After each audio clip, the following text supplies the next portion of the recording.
Class 2 کی اردو ہے۔ آج ہم پڑھیں گے نظم علامہ اقبال ہمارے۔ خاص الفاظ ہیں ادیب، ادیب کے معنی ہیں علم و ادب جاننے والا، ادب سکھانے والا۔ مفکر، مفکر کے معنی ہیں فکر کرنے والا، سوچنے والا۔ رہبر، رہبر کہتے ہیں راستہ دکھانے والا، رہنما یا لیڈر۔ محنت، کوشش۔ عظمت، بزرگی، بڑائی یا شان و شوکت۔ نظم لکھی ہے آفاق صدیقی صاحب نے۔ بڑے ادیب، بڑے مفکر، قومی رہبر، قومی شاعر۔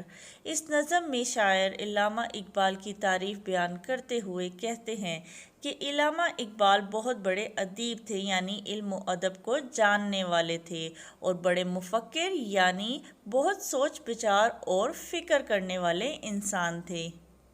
قومی رہبر یعنی قوم کو راہ دکھانے والے رہنما تھے، اور قومی شاعر یعنی انہوں نے قوم کے لیے بہت سی نظمیں لکھی تھیں، وہ قومی شاعر تھے۔ لکھنا پڑھنا کام تھا ان کا، کتنا اچھا نام تھا ان کا۔ بہت سی نظمیں لکھی، بہت سے فلسفے لکھے، اور ان سے انہوں نے بہت نام کمایا۔ محنت کر کے عظمت پائی، بہت محنت کی، کوششیں کی اور بہت شہرت پائی۔ علم و فن کی دولت پائی، علم میں اضافہ ہوا اور فن کو نکھار آیا۔ نظمیں ان کی پیاری پیاری، بہت اچھی نظمیں لکھیں۔ بانگ درا میں پڑھ لو ساری۔ بانگ درا علامہ اقبال کی کتاب کا نام ہے جس میں ان کی ساری نظمیں موجود ہیں۔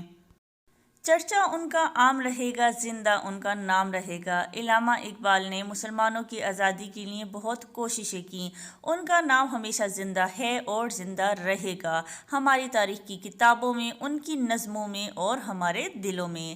سدا رہیں گے ہم کو پیارے علامہ اقبال ہمارے، ہمارے علامہ اقبال ہمیں بہت عزیز ہیں۔ پڑھیں، دیے گئے ان الفاظ کو ہم پڑھیں گے۔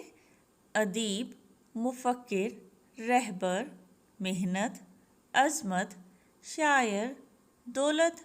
نظمیں، چرچا، زندہ، سدا، بڑے ادیب اور بڑے مفکر، قومی رہبر، قومی شاعر۔ مختصر جواب دیں۔ سوال نمبر 1، علامہ اقبال کون تھے؟ جواب ہے علامہ اقبال ایک بڑے ادیب، مفکر اور قومی شاعر تھے۔ سوال نمبر 2، ادیب کے کیا معنی ہیں؟ جواب ہے ادیب کے معنی ہیں علم و ادب جاننے والا۔ سوال نمبر 3، مفکر کے کیا معنی ہیں؟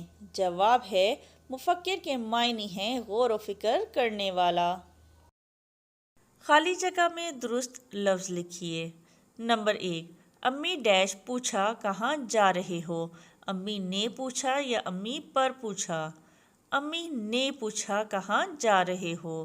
نمبر 2، آج سب ڈیش چھٹی ہے؟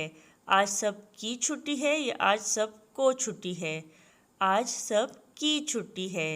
نمبر 3، میدان ڈیش کرکٹ کھیلو؟ میدان سے کرکٹ کھیلو یا میدان میں کرکٹ کھیلو؟ میدان میں کرکٹ کھیلو۔ نمبر 4، اسکول ڈیش بعد ہمارا میچ ہے؟ اسکول کا بعد ہمارا میچ ہے یا اسکول کے بعد ہمارا میچ ہے؟ اسکول کے بعد ہمارا میچ ہے۔ نیچے دیے ہوئے مذکر کے مؤنث لکھیں۔ مذکر کہتے ہیں نر اسم کو اور مؤنث کہتے ہیں مادہ اسم کو۔ دادا، دادی، نانا، نانی، ابو، امی، بھائی، بہن، والد، والدہ، خالو، خالہ، چچا، چچی، پھپھا، پھوپھی، تایا، تائی، بیٹا، بیٹی، ماموں، ممانی۔ قوسین میں دیے ہوئے لفظ کے مذکر یا مؤنث لکھیں۔ نمبر 1، نانا اور ڈیش چائے پی رہے ہیں؟ نانا اور نانی چائے پی رہے ہیں۔ نمبر 2، مرغی ڈبے میں تھی لیکن ڈیش دانہ چگ رہا تھا؟ مرغی ڈبے میں تھی لیکن مرغا دانہ چگ رہا تھا۔ نمبر 3، احمد نے چڑیا گھر میں شیر اور ڈیش کو دیکھا؟ احمد نے چڑیا گھر میں شیر اور شیرنی کو دیکھا۔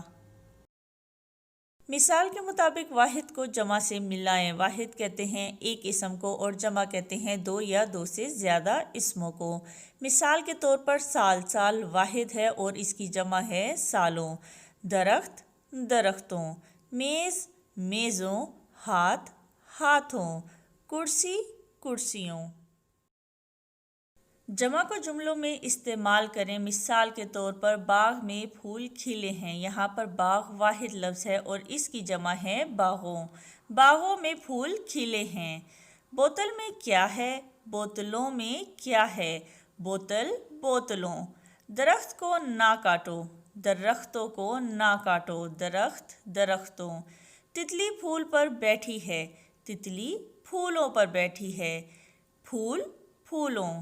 مہمان کی عزت کرو، مہمانوں کی عزت کرو۔ مہمان، مہمانوں۔